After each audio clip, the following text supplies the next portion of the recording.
Hello everyone. इस video में हम कर रहे हैं क्लास 8 का chapter 2 geography, land, soil, water, natural vegetation and wild life resources. इसमें हम देखेंगे कि किस तरह से लैंड और सॉइल और वाटर जो है हमारे जीवन को प्रभावित करते हैं।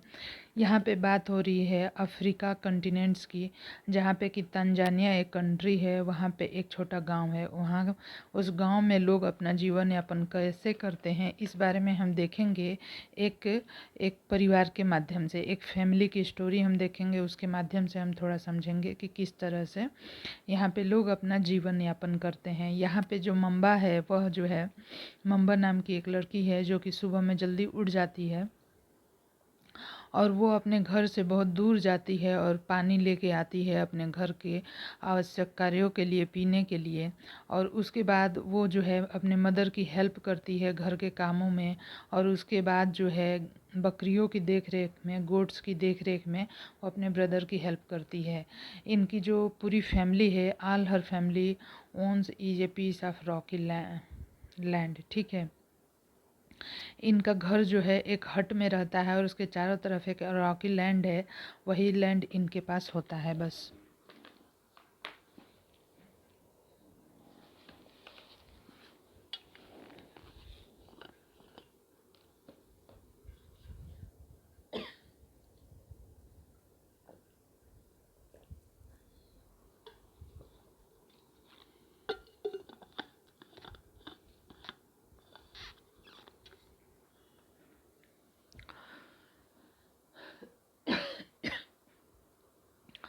Mamba father can barely grow some maize and beans on it after toiling hard। ठीक है।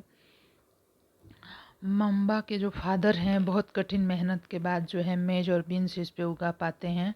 This is not enough to feed their family for the whole year.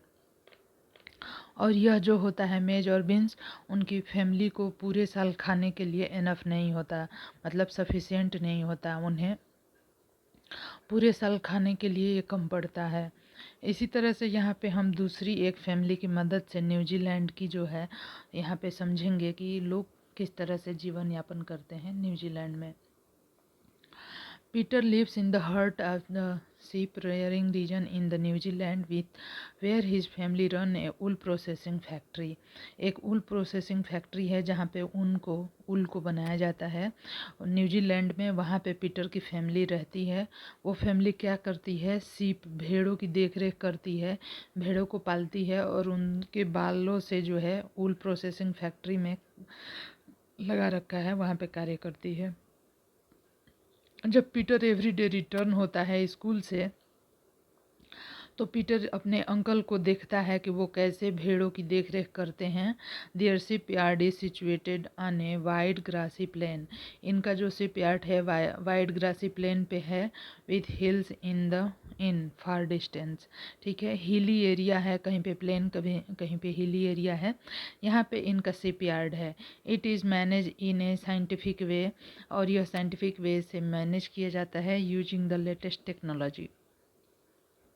Peter की जो फैमिली है also grow vegetable through organic farming. Peter की जो family है organic farming के द्वारा क्या वेजिटेबल्स को ग्रो करती है। तो यहाँ पे हम देखते हैं कि मम्बा और पीटर जो है रहते हैं दो अलग अलग पार्ट में। ठीक है। वर्ल्ड के, पूरे वर्ल्ड के अलग अलग पार्ट में रहते हैं और वो बहुत ही डिफरेंट लाइफ स्टाइल जीते हैं, वेरी डिफरेंट लिव्स। ठीक है। और यह जो डिफरेंस है वो क्यों है, because of the difference in quality of land, soil, water, natural vegetation, animal and usage of the technology। ठीक है।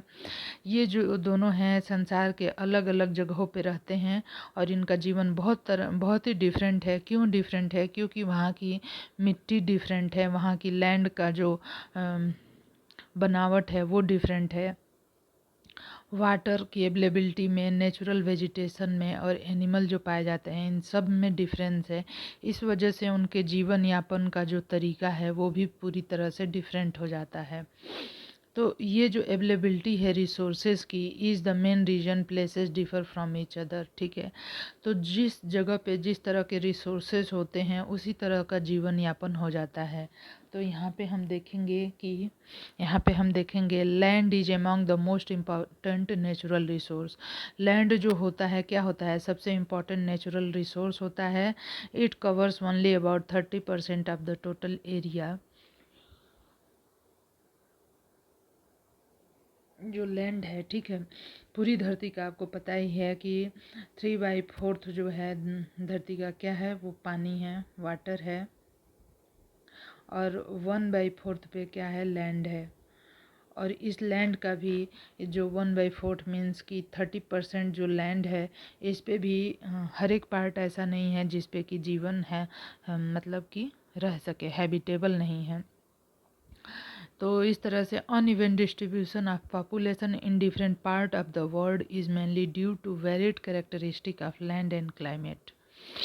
तो यहाँ पे जो अनइवन डिस्ट्रीब्यूशन है पॉपुलेशन का different part of the world में is mainly due to varied characteristic of land and climate. जो रग्ड टोपोग्राफी है, स्टीप स्लोप्स हैं of the mountain and low lying area susceptible to water, ये सब के सब जो है वाटर, सभी वाटर के ससेप्टेबल नहीं होते हैं। कुछ तो जो टोपोग्राफी जो होती है ऊंच नीच होती है, और कहीं पे स्लोप होता है, बहुत ही ज़्यादा मतलब स्टीप स्लोप होता है जो कि माउंटेन्स पे, और जो लो लेइंग एरिया होते हैं ससेप्टेबल टू वाटर होते हैं। जैसे कि जो मैदानी भाग होते हैं, प्लेन होते हैं, वहाँ पे वाटर ज़्यादा रहता है, वाटर लॉगिंग हो जाती है। इसी तरह से डेजर्ट हो गया, थिक फॉरेस्ट हो गया, area are normally sparsely populated और uninhabitable. Plains and river valley offer suitable land for agriculture, hence these are the densely populated area of the world. तो इस तरह से हम देखते हैं कि जो थिक फॉरेस्ट है वहाँ पे लोग नहीं रह पाते हैं, ठीक है। जहाँ पे वाटर लॉगिंग हो जाएगी, या जो डेजर्ट एरिया है वहाँ भी बहुत ही स्पार्सली पॉपुलेटेड होते हैं, मीन्स कि वहाँ पे बहुत ही कम पॉपुलेशन पाई जाती है। और जैसे कि लो लेइंग एरिया जो वाटर लॉगिंग के ससेप्टेबल हैं, या स्टीप स्लोप वाले हैं, रुग्ड टोपोग्राफी है, इन जगहों पे ज़्यादा लोग नहीं रह पाते हैं, वहाँ पे पॉपुलेशन बहुत कम होती है। वहीं पे जो प्लेन और रिवर्स वैली होते हैं offer suitable land for agriculture, जबकि जहाँ पे प्लेन है और रिवर वैली है वहाँ पे क्या होता है, एग्रीकल्चर के लिए सूटेबल लैंड मिलता है। तो इस एरिया में डेंसली पॉपुलेटेड, मतलब ये जो एरिया होते हैं डेंसली पॉपुलेटेड होते हैं। पूरे वर्ल्ड में ऐसा देखा जाता है कि जो इस तरह के एरिया हैं जो कि एग्रीकल्चर के लिए सूटेबल है, वहाँ पे डेंस पॉपुलेशन पाई जाती है। उसके बाद जो है हमारा लैंड यूजेज है। लैंड का हम किस किस तरह से यूज कर सकते हैं। Land is used for different purpose.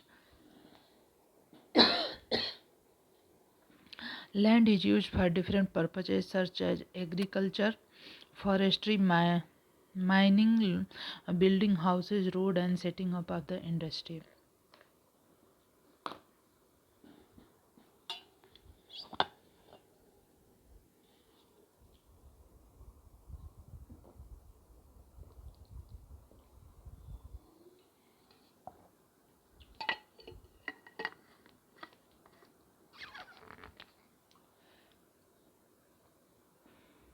तो लैंड जो हमारे पास होती है वो डिफरेंट पर्पज़ के लिए यूज होती है। जैसे कि एग्रीकल्चर के लिए जो हम खेती करते हैं, फसलों को उगाते हैं, एग्रीकल्चर में आ जाते हैं। फॉरेस्ट्री में कौन से आ जाते हैं, जिसमें हम फॉरेस्ट उगाते हैं, फॉरेस्ट्री में आ जाते हैं। माइनिंग के लिए कुछ लैंड का यूज होता है, जहाँ पे कोल और पेट्रोलियम मिलते हैं, वो एरिया जो है माइनिंग के लिए यूज होते हैं। बिल्डिंग हाउसेस, घर बनाने के लिए भी जो लैंड यूज होता है, मान लीजिए वहाँ पे डेजर्ट, ऊसर जो भूमि होती है जिस पे खेती नहीं हो सकती, वहाँ भी घर बन सकते हैं। लेकिन घर जनरली वहाँ पे बनाए जाते हैं जहाँ पे एग्रीकल्चरल लैंड हो आसपास में, जहाँ पे खेती करके जीवन यापन किया जा सके। तो लैंड का जो यूज है इस तरह से होता है, रोड बनाने में होता है, setting up of the industry, ये जो है this is the commonly term as the land use. ठीक है, ये सारे के सारे लैंड यूज में आते हैं। Can you list out the different way in which Mamba and Peter family use their land. तो यहाँ पे देखिए, मम्बा की जो फैमिली थी वो जो है मेज और बीन्स की फसल उगाने में यूज करती थी अपने लैंड को। क्यों कि उनके पास जो लैंड थी वो भी अच्छी नहीं थी, रॉकी लैंड थी। ठीक है, तो वहाँ पे वो मेज और बीन्स उगाते थे। पीटर की जो फैमिली है यूज करती है लैंड को ग्रास लैंड की तरह, और उस पे जो है भेड़ों को खाने के लिए, जो उनके पास सीप है उनको खाने के लिए घास उगाती है, और फिर उन उन उन भेड़ों से मतलब सीप से जो उनके जो हेयर प्राप्त होते हैं उससे वो लोग ऊल प्रोसेसिंग फैक्ट्री बनाया है, वहाँ पे ऊन बनाते हैं, ऊल बना के और वो लोग बेचते हैं। तो the use of land is determined by physical factor. तो हम जो है लैंड का किस तरह से यूज कर सकते हैं, यह किसके द्वारा निर्धारित होता है? फिजिकल फैक्टर्स के द्वारा। फिजिकल फैक्टर्स में बहुत सारी चीज़ें आ जाती हैं, जैसे टोपोग्राफी आ गया, सॉइल आ गया, क्लाइमेट हो गया, मिनरल्स हो गए and the availability of water हो गया। ह्यूमन फैक्टर में जैसे आ जाते हैं population and the technology are also important determinant of the land use patterns. तो इस तरह से यहाँ पे हम एक ये टेबल से समझेंगे कि जो इंडिया है इसके पास सबसे ज़्यादा एग्रीकल्चरल क्रॉप लैंड है। ठीक है, देख सकते हैं, और सबसे ज़्यादा एग्रीकल्चरल लैंड है, जबकि जो कनाडा है उसके पास अदर यूज के लिए सबसे ज़्यादा फॉरेस्ट जो है वो कहाँ पे है? जापान में है। तो क्रॉप लैंड सबसे ज़्यादा किस कंट्री में है? तो सबसे ज़्यादा क्रॉप लैंड जो है इंडिया के पास है। इसलिए यहाँ की जो व्यवस्था है वो एग्रीकल्चर, खेती पे बेस्ड है, कृषि पे बेस्ड है। Land can also be divided on the basis of private land and community land. Land को इस तरह से भी डिवाइड किया जाता है। प्राइवेट लैंड जो है owned by the individual, whereas community land owned by the community for common use like the collection of fodder, fruit, nut or medicinal herbs. These community land are also called the common property resources. People and their demand are ever growing, but the availability of land is limited. ठीक है, लोग जो होते हैं और उनकी जो demand होती है वो हमेशा बढ़ती जाती है, लेकिन जो अवेलेबिलिटी है लैंड की वो क्या है? लिमिटेड है। ठीक है, जो लैंड हमारे पास है वो लिमिटेड है, वो नहीं बढ़ती है ना बढ़ सकती है, लेकिन जो लोगों की डिमांड है वो बढ़ती जाती है, क्योंकि ह्यूमन पॉपुलेशन जो है बढ़ता जा रहा है। ठीक है, तो इस तरह से जब हम देखते हैं कि quality of land also differ from place to place. ठीक है, और जो लैंड की क्वालिटी है एक जगह पे और दूसरी जगह पे वो डिफ़र करती है। People started encouraging the common land to build up the commercial area. ठीक है, commercial areas, housing complexes and the urban area, and to expand the agricultural land in the rural area। जैसे लोग अभी क्या हो गए हैं कि ज़्यादा से ज़्यादा पैसा कमाना चाहते हैं, उसके लिए कमर्शियल मतलब कि हाउसिंग कॉम्प्लेक्स बनाने लगे हैं। ज़्यादातर खेती के जो भूमि है, जो कृषि एग्रीकल्चर के लिए जो लैंड यूज की जाती है, वहाँ भी लोग घर बनाने लगे हैं। ठीक है, और ये जो है रूरल एरिया तक बढ़ता जा रहा है। और इस तरह से आज के समय पे वास्ट चेंज हो गया है लैंड यूज पैटर्न में। Also reflect the cultural change in our society. Land का डिग्रेडेशन होने लगा है, लैंडस्लाइड, जैसे लैंड का डिग्रेडेशन, लैंड सॉइल लैंड और लैंड का जो इरोजन है, डेजर्टिफिकेशन है, ये जो मेजर थ्रेट है to the environment because of the expansion of agriculture and constructional activity. तो हमारी जो लैंड है दिन पे दिन जो है ख़राब होती जा रही है। क्यों ख़राब हो रही है? क्योंकि वहाँ पे हम कंस्ट्रक्शन एक्टिविटी कर रहे हैं, एक्सपेंड कर रहे हैं, एग्रीकल्चर लैंड को भी एक्सपेंड कर रहे हैं because of expansion of agriculture. Agriculture भी हमारा मतलब कि लैंड पे उसकी फर्टिलिटी कब बनती है? जब जो है मान लीजिए 1 साल खेती हुई तो उसको 3 या 4 महीने के लिए जब लैंड को छोड़ दिया जाता है तो वहाँ पे सॉइल की जो फर्टिलिटी है वो मेंटेन रहती है। लेकिन हमेशा हम उसमें क्रॉप उगाते रहेंगे तो उसकी फर्टिलिटी कम होती जाती है। तो इस तरह से यहाँ पे हम इमेज के change in the land use over time, तो आप देख सकते हैं कि पहले के समय पे लोग जो है हाथ से यूज होने वाले कुदाल या ये हल का यूज करते थे और बहुत सारी फसल उगाते थे। ये जो है जानवरों कैटल्स को पालते थे। इन पहले जो समय था उस समय पे लोगों के घर भी मिट्टी से बने होते थे, स्ट्रॉ से इसके छत बने होते थे। अभी आप सेकंड फोटो में देखेंगे यहाँ पे तो किस तरह के चेंजेज आ गए हैं। फसल तो उगाए जा रहे हैं लेकिन यहाँ पे देखिए ये हल की जगह पे ट्रैक्टर यूज होने लगा है और जो है बिल्डिंगें बन गई हैं, छत छत इस तरह के मकान बन गए हैं। ठीक है, इस तरह के मकान चारों तरफ बन गए हैं। इलेक्ट्रिसिटी रन हो रही है। पहले के समय पे इलेक्ट्रिसिटी तो रहती नहीं थी। आप थर्ड फोटो में देख सकते हैं कि किस तरह से डेवलपमेंट हो रहा है। अभी आप पहले वाले में देख सकते हैं कि खेती की ज़मीन ज़्यादा है, प्लांट्स ज़्यादा हैं, यहाँ पे कम होते गए। अब थर्ड फोटो में आप देखेंगे कि व्हीकल रन होने लगे हैं, रोड ज़्यादा अच्छे से बनाए जाने लगे हैं, बिल्डिंगें पे ज़्यादा अच्छे से ध्यान है, लेकिन खेती की ज़मीन कम होती जा रही है और ग्रीनरी भी कम होती जा रही है। उसके बाद आप देखेंगे आगे वाले में यहाँ पे तो ये जो बिल्डिंगें हैं और ज़्यादा बनती जा रही हैं, यहाँ पे आपको ग्रीनरी देखने को भी नहीं मिल रही है। तो इस तरह से देखने को मिलता है कि पहले के समय पे लैंड का यूज किस तरह से होता था और आज के समय पे किस तरह से हो रहा है। यहाँ पे हम देखेंगे कि हम लैंड का कंजर्वेशन कैसे कर सकते हैं, कंजर्वेशन ऑफ लैंड रिसोर्सेज। तो लैंड रिसोर्स का कंजर्वेशन कैसे कर सकते हैं इसको हम थोड़ा समझते हैं।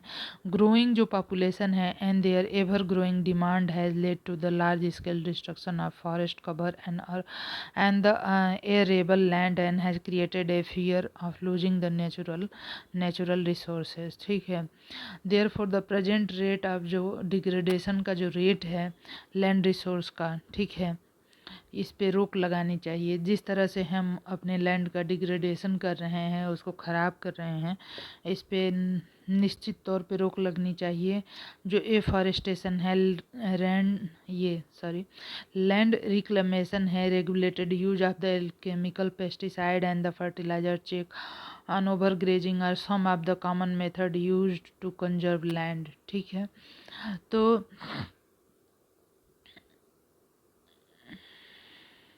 तो यहाँ पे जो एफॉरेस्टेशन हो रहा है ये नहीं होना चाहिए। ठीक है, रेगुलेटेड यूज होना चाहिए केमिकल फर्टिलाइजर्स का। ठीक है, मीन्स कि एफॉरेस्टेशन जो है होना चाहिए। एफॉरेस्टेशन मीन्स कि हमें ज़्यादा से ज़्यादा फॉरेस्ट लगाने होंगे। ठीक है, केमिकल पेस्टिसाइड का यूज़ नहीं करना होगा। फर्टिलाइज़र के ऊपर जो है ठीक है चेक लगा, बट फर्टिलाइज़र हमें जो है ऑर्गेनिक फर्टिलाइज़र यूज करने चाहिए, ओवर ग्रेजिंग नहीं होनी चाहिए। तो इस तरह से हम लैंड को कंजर्व कर सकते हैं। यहाँ पे एक हम केस देखेंगे लैंडस्लाइड का। Landslide are simply define as the mass movement of rock. यहाँ पे क्या होता है, मास मूवमेंट ऑफ रॉक का स्लाइड हो जाता है। Debris or earth down a slope, they often take a place in conjunction with the earthquake. ठीक है, तो फ्लड एंड द वल्केनो, यहाँ पे लैंडस्लाइड क्यों होता है, तो कहीं कहीं पे वल्केनो की वजह से, कहीं पे अर्थक्वेक की वजह से। ठीक है, इस वजहों से क्या होता है, लैंडस्लाइड होता है। ठीक है, और कहीं पे बाढ़ आ जाती है, बहुत तेज़ मात्रा में पानी गिरने लगता है, इस वजह से भी क्या होता है, लैंडस्लाइड होता है। तो prolonged spell of rainfall can cause the heavy landslide, और बहुत लंबे समय तक अगर बारिश होती रही तब भी लैंडस्लाइड होने के चांसेस रहते हैं। और इससे क्या होता है, block the flow of river for the quite some time. Formation of river block can cause the havoc to the settlement downstream on its bursting. In the hilly terrains, landslide have been a major and widely spread natural disaster। जो landslide hilly area में है, landslide have been a major, तो ये landslide का जो है been major and widely spread natural disaster. ठीक है, हिली एरिया में लैंडस्लाइड जो है एक कॉमन नेचुरल डिजास्टर है। Often strike the life and property, occupy a position of the major concern. यह जो है बहुत बड़े एरिया को नुकसान पहुंचाता है। एक केस स्टडी है, ए मैसिव लैंडस्लाइड हिट, ये एक जो है घटना है इसके बारे में हम थोड़ा डिटेल में जानेंगे। जो पंगी विलेज है नियर द कोंग पियो in the Kinnaur district of the Himachal Pradesh. तो हिमाचल प्रदेश में जो है पांगी विलेज की बात है। यहाँ पे damage 200 metre stretch of the old Hindustan Tibet road national highway. ठीक है, नेशनल हाईवे 22 जो है क्या हो गया था, ख़राब हो गया था। तो यहाँ पे जो लैंडस्लाइड हुई थी ट्रिगर क्यों हुई थी, by the blasting of Pangi village.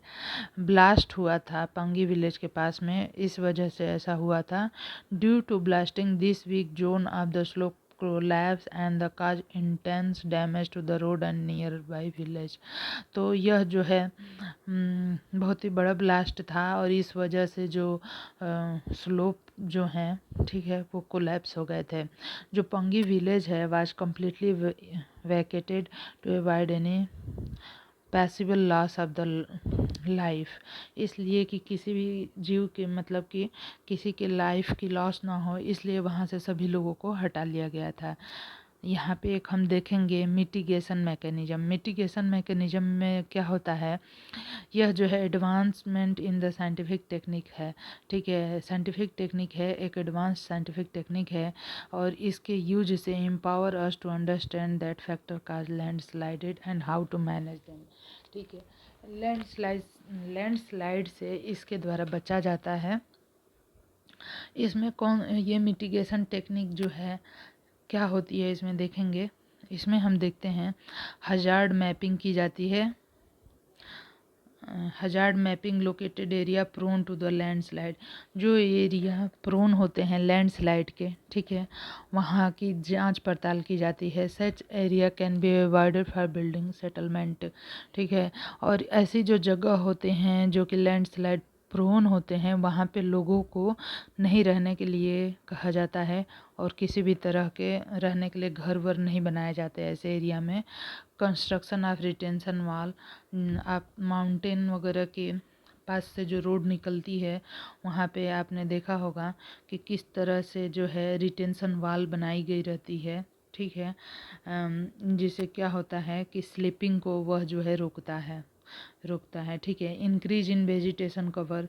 जो माउंटेन होते हैं जिस पे जितना ज़्यादा वेजिटेशन होंगे उतने ही ज़्यादा वो जो है स्ट्रॉन्ग रहेगा।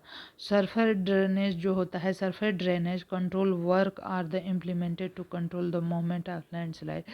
जो सरफेस ड्रेनेज होता है कंट्रोल करता है, work are the implemented to control movement of along with the rain water and spring flow. ठीक है, तो जो सरफेस ड्रेनेज होते हैं तो यह जो है कंट्रोल करते हैं। क्या कंट्रोल करते हैं कि क्योंकि जो स्लोप होते हैं उनमें अगर पानी हमेशा जाता रहेगा तो कमज़ोर होके गिर सकते हैं, इसलिए वहाँ पे जो है क्या करते हैं, ड्रेनेज सिस्टम प्रॉपर बनाया जाता है। इसी तरह से नेक्स्ट है लैंड के बाद हम जो देखेंगे वो है हमारा सॉइल। तो इसे हम जो है नेक्स्ट वीडियो में देखेंगे। धन्यवाद।